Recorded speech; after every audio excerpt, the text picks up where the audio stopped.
With that backdrop, our colleague Jim Sciutto is reporting that NATO officials and U.S. allies have doubts that Joe Biden can get reelected and that they are bracing for a possibility of what they consider to be enormous change in the U.S. role in NATO.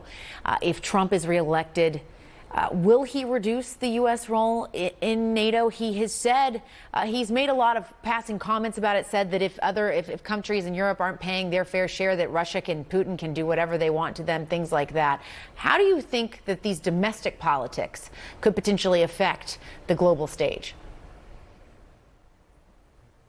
Oh, they're affecting everybody, Jessica. Whenever I travel abroad, whether it's Europe or Asia, the first question always asked is, what's the status of the race? What will Trump do?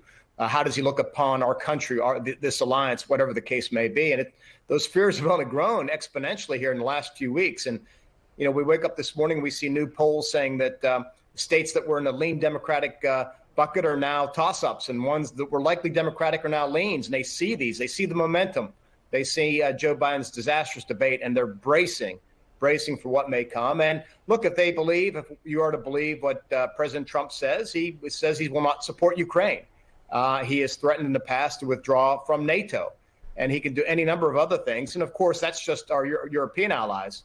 I'm sure our allies in South Korea and Japan recall what happened the first term and some of the messaging he delivered there, and are concerned as well because they are facing off against a more ambitious and aggressive China as well. And just quickly before I let you go, does that concern you? Well, yeah, it deeply concerns me because, look, the world is under a lot of stress these days. There's conflict breaking out everywhere. President Biden is right. This is an era where the democracies are facing off against the autocracies of the world, and the world requires American leadership.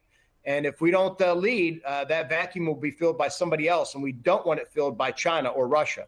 America needs to lead on the world stage. Bearing that leadership is a heavy burden, I know.